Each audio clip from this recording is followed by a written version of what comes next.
Une fois dans le métro, j'ai examiné la carte de visite de ma nouvelle relation. Elle paraissait élégante et de bon goût, pour autant que j'y connaisse quelque chose.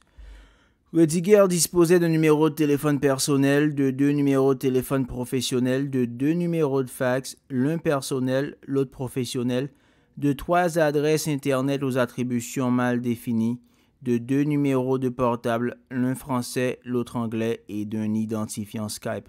Voilà un homme en tout cas qui se donnait les moyens d'être joint. Décidément, après la coup, je me mettais à évoluer dans les hautes sphères. Ça en devenait presque inquiétant. Il disposait d'une adresse aussi au 5 rue des Arènes, et c'était la seule information dont j'allais avoir besoin pour le moment. Il me semblait me souvenir de la rue des Arènes comme d'une petite rue charmante qui donnait sur le square des Arènes de Lucette, lui-même un des coins les plus charmants de Paris. Il y avait là des boucheries, des fromageries recommandées par Petit Renaud et par Podlowski. Quant aux produits italiens, n'en parlons même pas. Tout cela était rassurant à l'extrême. Au métro Place Monge, j'eus la mauvaise idée de prendre la sortie Arène de Lucette. Certes, sur le plan topographique, c'était justifié. Je débouchais directement rue des Arènes. Mais j'avais oublié que cette sortie n'avait pas d'ascenseur et que le métro Place Monge se situait 50 mètres en dessous du niveau de la rue. J'étais complètement épuisé et hors d'haleine lorsque je débouchai de cette curieuse bouche de métro, creusée dans les murs d'enceinte du jardin, avec ses colonnades épaisses et sa typographie d'inspiration cubiste, dont l'apparence générale néo-babylonienne était parfaitement incongrue à Paris, et l'aurait été, d'ailleurs, à peu près n'importe où en Europe. Je m'en rendis compte en arrivant au 5 rue des Arènes. Rudiger n'habitait pas seulement dans une rue charmante du 5e arrondissement, il habitait une maison particulière dans une rue charmante du 5e arrondissement. Et mieux encore, il habitait une maison particulière historique. Le numéro 5 n'était autre que cette invraisemblable construction néo-gothique flanquée d'une tourelle carrée voulant évoquer un donjon d'angle où Jean Paulhan avait vécu de 1940 à sa mort en 1968. À titre personnel, je n'avais jamais pu supporter Jean Paulhan, son côté éminence grise, aussi bien que ses œuvres, mais il fallait bien reconnaître qu'il avait été l'un des personnages les plus puissants de l'édition française d'après-guerre. Et qu'il avait vécu dans une très belle maison. Mon admiration pour les moyens financiers mis à disposition de la nouvelle université par l'Arabie Saoudite ne faisait que croître. Je sonnai et fus accueilli par un majordome dont le costume blanc crème avec une veste à col Mao évoquait un peu l'habillement de l'ancien dictateur Kadhafi. Je me présentai, il s'inclina légèrement. J'étais en effet attendu. Il me demanda de patienter dans un petit hall éclairé de vitraux pendant qu'il allait prévenir le professeur Rudiger. J'attendais depuis 2 à 3 minutes lorsqu'une porte s'ouvrit sur la gauche et qu'une fille d'une quinzaine d'années, vêtue d'un jean taille basse et d'un t-shirt Hello Kitty, entra dans la pièce. Ses longs cheveux noirs flottaient librement sur ses épaules. En m'apercevant, elle poussa un hurlement, tenta maladroitement de dissimuler son visage de ses mains et rebroussa chemin en courant. Au même instant, Rudiger fit son apparition sur le palier supérieur et descendit l'escalier à ma rencontre. Il avait assisté à l'incident et eut un geste résigné en me tendant la main. « C'est Aïcha, ma nouvelle épouse.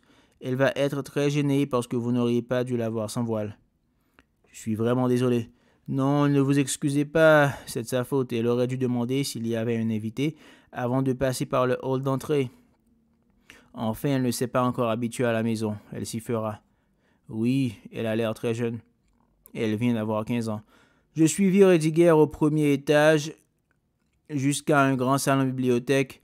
Les murs étaient très hauts, la hauteur sous plafond devait approcher les 5 mètres. Un des murs était entièrement recouvert de livres. Je remarquai au premier coup d'œil qu'il y avait énormément d'éditions anciennes du 19e siècle surtout. 2 échelles métalliques solides montées sur des glissières permettaient d'accéder aux rayonnages les plus élevés. En face, des bacs de plantes vertes étaient accrochés à un treillage de bois sombre plaqué sur toute la hauteur du mur. Il y avait du lierre, des fougères, de la vigne vierge, dont le feuillage cascadait du plafond jusqu'au sol, serpentant autour de cadres, les uns où étaient reproduits des versets calligraphiés du Coran, les autres contenant des photos grand format, tirées sur papier mat qui représentaient des amas galactiques, des supernovas, des nébuleuses spirales. Dans le coin, un grand bureau directoire placé de biais faisait face à la pièce.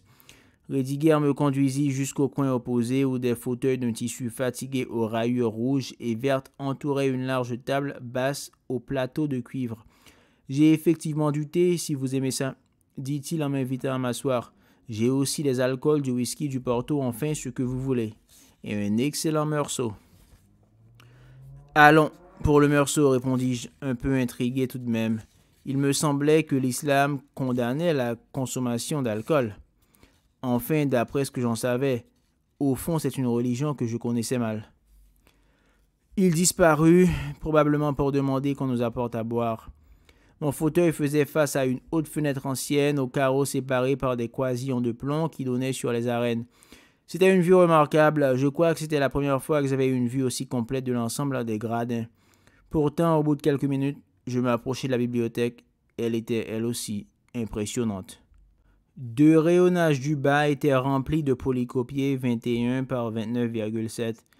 Il s'agissait de thèses soutenues dans différentes universités européennes. Je regardais le titre de quelques-unes avant de tomber sur une thèse de philosophie soutenue à l'université catholique de Louvain-la-Neuve, signée Robert Rédiguière et intitulée « Guénon, lecteur de Nietzsche ». Je la sortais du rayonnage au moment où Rédiguière refit son entrée dans la pièce. Je sursautai comme pris en faute, esquissai le geste de la reposer. Il s'approcha souriant. « Ne vous en faites pas, il n'y a rien de secret. » Et puis la curiosité par rapport au contenu d'une bibliothèque, pour quelqu'un comme vous, c'est presque un devoir professionnel.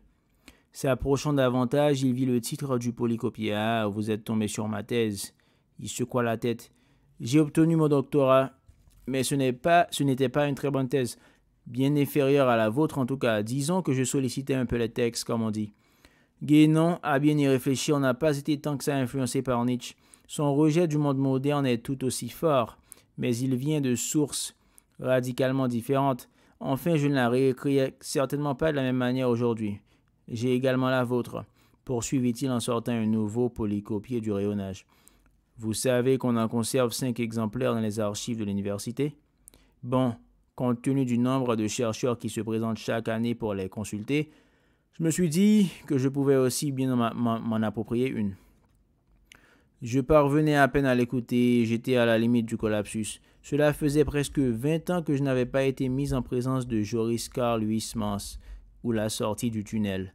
L'épaisseur du volume était incroyable, presque gênante.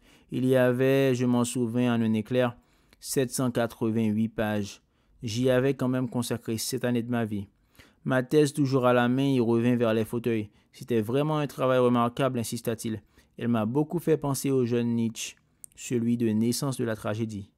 Vous exagérez. Je ne crois pas, non.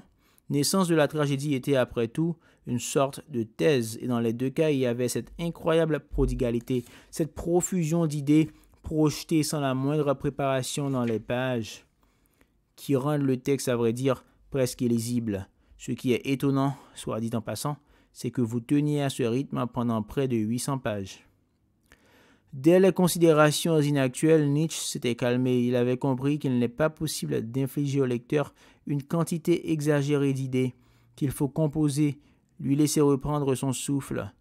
Vous aussi, dans Vertige des néologismes, vous avez eu la même évolution et ça en fait un livre plus accessible. La différence, c'est qu'après, Nietzsche a continué. Je ne suis pas Nietzsche. Non, vous n'êtes pas Nietzsche, mais vous êtes quelque chose d'intéressant. Et pardonnez-moi d'être brutal, vous êtes quelque chose que je veux. Autant jouer carte sur table, puisque vous l'avez déjà compris. Je souhaite vous persuader de reprendre votre poste d'enseignement à l'université Paris-Sorbonne que je dirige. La porte s'ouvrit à ce moment, ce qui m'évita d'avoir à répondre, et une femme d'une quarantaine d'années, grassouillette et d'allure bienveillante apparut, portant un plateau sur lequel étaient disposés des petits pâtés chauds et un seau à glace contenant la bouteille de meursault promise. « C'est Malika, ma première épouse, » dit-elle une fois qu'elle fut sortie. « Vous semblez vouée à rencontrer mes épouses aujourd'hui. Je l'ai épousée quand j'étais encore en Belgique. Oui, je suis d'origine belge. Je suis toujours belge d'ailleurs. Je ne me suis jamais fait naturaliser, bien que je sois en France depuis 20 ans maintenant. » Les petits pâtés chauds étaient délicieux, épicés mais pas trop. Je reconnus la saveur de la coriandre, et le vin était sublime. Je trouve qu'on ne parle pas assez du meursault, lancai-je avec élan. Le Meursault est une synthèse, il est comme beaucoup de vin à lui tout seul, vous ne trouvez pas? J'avais envie de parler de n'importe quoi sauf de mon avenir universitaire, mais je ne me faisais pas d'illusions, il allait revenir à son sujet. Il y revint après un temps de silence décent. C'est bien que vous ayez accepté de superviser cette édition de la Pléiade. Enfin, c'est évident, c'est légitime et c'est bien. Quand Lacou m'en a parlé, qu'est-ce que j'ai pu lui répondre? Que c'était un choix normal, un choix légitime, et que c'était également le meilleur choix. Je vais vous parler très franchement. À part Gignac, c'est vrai que je n'ai pas réussi jusqu'à présent à m'assurer la collaboration d'enseignants réellement respectés, bénéficiant d'une vraie stature internationale. Bon, c'est loin d'être dramatique. L'université vient juste d'ouvrir, mais le fait est que dans notre conversation, c'est plutôt moi qui suis en demande. Je n'ai pas grand-chose à vous offrir. Enfin si, sur le plan financier, j'ai beaucoup à vous offrir, vous le savez bien. Et après tout, ça compte aussi. Mais sur le plan intellectuel, ce poste à la Sorbonne, c'est plutôt moins prestigieux que la supervision d'une Pléiade. J'en suis conscient. Cela dit, je peux au moins m'engager à titre personnel, à ce que votre véritable travail ne soit pas perturbé. Vous n'auriez à assurer que des cours faciles, des cours en amphithéâtre à destination des premières et des deuxièmes années. L'assistance au doctorant, je sais que c'est usant, je l'ai suffisamment fait moi-même, vous serez épargné. Je peux parfaitement m'arranger sur le plan statutaire. Il se tut, j'eus nettement l'impression qu'il avait épuisé un premier stock d'arguments. Il but une première gorgée de Meursault. Je me resservis un deuxième verre. Il ne m'était jamais arrivé, je pense, de me sentir à ce point désirable. Le mécanisme de la gloire est poussif. Peut-être ma thèse était-elle aussi géniale qu'il le prétendait. À vrai dire, je ne m'en souvenais qu'à peine. Les voltes intellectuelles que j'avais accomplies du temps de ma première jeunesse me paraissaient bien lointaines. Le fait est en tout cas que je bénéficiais d'une espèce d'aura, alors que je n'aspirais plus qu'à bouquiner un peu, en me couchant vers 4 heures de l'après-midi avec une cartouche de cigarette et une bouteille d'alcool fort. Mais aussi, il me fallait bien reconnaître que j'allais mourir à ce rythme. Mourir rapidement, malheureux et seul. Et avais-je envie de mourir rapidement, malheureux et seul? En définitive, moyennement. Je terminai mon verre, m'en resservis un troisième. Par la baie vitrée, je voyais le soleil se coucher sur les arènes. Le silence devenait un peu embarrassant. Bon, il voulait jouer carte sur table. Après tout, moi aussi. Il y a une condition quand même, dis-je prudemment, une condition qui n'est pas anodine. Il hocha lentement la tête. Vous pensez que je suis quelqu'un qui pourrait se convertir à l'islam? Il pencha la tête vers le bas, comme s'il s'abîmait dans d'intenses réflexions personnelles. Puis, relevant son regard vers moi, il répondit « Oui ». L'instant d'après, il me refit son grand sourire lumineux, candide. C'était la deuxième fois que j'y avais droit. Le choc fut un peu moins fort, mais quand même son sourire restait terriblement efficace. En tout cas, maintenant c'était à lui de parler. J'avalai coup sur coup 2 pâtés, maintenant tièdes. Le soleil disparut derrière les gradins, la nuit envahit les arènes. Il était étonnant de penser que des combats de gladiateurs et de fauves avaient réellement eu lieu ici, quelques 2000 ans auparavant. « Vous n'êtes pas catholique, ce qui aurait pu constituer un obstacle, reprit-il doucement. Non, en effet, ça on ne pouvait pas dire. Et je ne pense pas non plus que vous soyez véritablement athée. Les vrais athées au fond sont rares. Vous croyez? J'avais l'impression au contraire que l'athéisme était universellement répandu dans le monde occidental.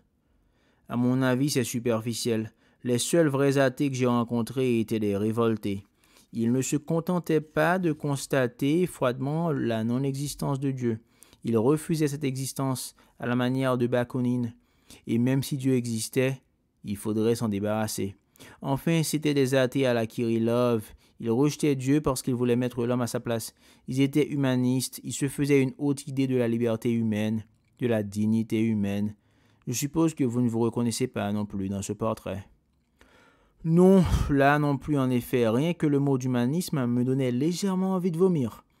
Mais c'était peut-être les pâtés chauds aussi, j'avais abusé. Je repris un verre de Meursault pour faire passer. Ce qu'il y a, reprit-il, c'est que la plupart des gens vivent leur vie sans trop se préoccuper de ces questions qui leur paraissent exagérément philosophiques. Ils n'y pensent que lorsqu'ils sont confrontés à un drame, une maladie grave, la mort d'un proche. Enfin, c'est vrai en Occident, parce que partout ailleurs dans le monde, c'est au nom de ces questions que les êtres humains meurent et qu'ils tuent, qu'ils mènent des guerres sanglantes, et cela depuis l'origine de l'humanité. C'est pour des questions métaphysiques que les hommes se battent, certainement pas pour des points de croissance ni pour le partage de territoires de chasse. Mais, même en Occident, en réalité, l'athéisme n'a aucune base solide. Quand je parle de Dieu aux gens, je commence en général par leur prêter un livre d'astronomie. C'est vrai que vos photos sont très belles. Oui, la beauté de l'univers est remarquable et son gigantisme surtout est stupéfiant. Des centaines de milliards de galaxies, composées chacune de centaines de milliards d'étoiles et dont certaines sont situées à des milliards d'années-lumière, des centaines de milliards de kilomètres, et à l'échelle du milliard d'années-lumière, il commence à se constituer un ordre. Les amasses galactiques se répartissent pour former un graphe labyrinthique. Exposer ces faits scientifiques à 100 personnes prises au hasard dans la rue, combien auront le front de soutenir que tout cela a été créé par hasard? D'autant que l'univers est relativement jeune, 15 milliards d'années tout au plus. C'est le célèbre argument du singe dactylographe. Combien de temps faudrait-il à un chimpanzé, tapant au hasard sur le clavier d'une machine, pour écrire l'œuvre de Shakespeare? Combien de temps faudrait-il à un hasard aveugle pour reconstruire l'univers? Certainement bien plus de 15 milliards d'années. Et ce n'est pas seulement le point de vue de l'homme de la rue, c'est aussi celui des plus grands scientifiques. Il n'y a peut-être pas eu d'esprit plus brillant dans l'histoire de l'humanité que celui d'Isaac Newton. Songez à cet effort intellectuel extraordinaire, inouï, consistant à unir dans une même loi la chute des corps terrestres et le mouvement des planètes. Eh bien, Newton croyait en Dieu. Il y croyait fermement, à tel point qu'il a consacré les dernières années de sa vie à des études d'exégèse biblique, le seul texte sacré qui lui était réellement accessible. Einstein n'était pas davantage athée, même si la nature exacte de sa croyance est plus difficile à définir. Mais lorsqu'il objecte à bord que Dieu ne joue pas au dé, il ne plaisante nullement. Il lui paraît inconcevable que les lois de l'univers soient gouvernées par le hasard. L'argument du Dieu horloger que Voltaire jugeait irréfutable est resté tout aussi fort qu'au XVIIIe siècle. Il a même gagné en pertinence à mesure que la science tissait des liens de plus en plus étroits entre l'astrophysique et la mécanique des particules. N'y a-t-il pas au fond quelque chose d'un peu ridicule à voir cette créature chétive, vivant sur une planète anonyme d'un bras écarté d'une galaxie ordinaire, se dresser sur ses petites pattes pour proclamer « Dieu n'existe pas ?» Enfin, excusez-moi, je suis trop prolixe. Non, ne vous excusez pas, ça m'intéresse vraiment, dis-je avec sincérité. Il est vrai que je commençais à être un peu pété. Un coup d'œil en coin m'a appris que la bouteille de Meursault était vide. C'est vrai, poursuivis-je, que mon athéisme ne repose pas sur des bases très solides. Il serait présomptueux de ma part de l'affirmer. Présomptueux, oui, c'est le mot. Il y a au fond de l'humanisme athée un orgueil, une arrogance invraisemblable. Et même l'idée chrétienne de l'incarnation, au fond, témoigne d'une prétention un peu comique. Dieu s'est fait homme. Pourquoi Dieu ne se serait-il pas plutôt incarné en habitant de Sirius ou de la galaxie d'Andromède? Vous croyez à la vie extraterrestre? L'interrompis-je avec surprise. Je ne sais pas, je n'y pense pas si souvent, mais c'est juste une question d'arithmétique. Compte tenu des myriades d'étoiles qui peuplent l'univers, des planètes multiples qui gravitent autour de chacune d'elles, il serait bien surprenant que la vie se soit manifestée uniquement sur Terre. Mais peu importe, ce que je veux dire, c'est que l'univers porte à l'évidence la marque d'un dessein intelligent, qu'il est à l'évidence la réalisation d'un projet conçu par une intelligence gigantesque, et cette idée simple allait tôt ou tard s'imposer de nouveau. Cela, je l'avais compris très jeune. Tout le débat intellectuel du XXe siècle s'était résumé en une opposition entre le communisme, disons la variante hard de l'humanisme, et la démocratie libérale, sa variante molle. C'était quand même terriblement réducteur. Le retour du religieux, dont on commençait alors à parler. Je le savais pour ma part inéluctable dès l'âge de 15 ans, je crois. Ma famille était plutôt catholique. Enfin, ça commençait à être un peu lointain. C'était surtout mes grands-parents qui l'étaient. Alors, naturellement, je me suis tourné en premier lieu vers le catholicisme. Et dès ma première année d'université, je me suis rapproché du mouvement identitaire. Je dus avoir un mouvement de surprise visible, parce qu'il s'interrompit et me considéra avec un demi-sourire. Au même instant, on frappa à la porte. Il répondit en arabe et Malika refit son apparition, portant un nouveau plateau avec une cafetière. « 2 tasses et une assiette de baklava au pistache et de briois. Il y avait aussi une bouteille de bouca et 2 petits verres. Rediger nous servit le café avant de poursuivre. Il était amer, très fort et me fit beaucoup de bien. Je recouvrai instantanément.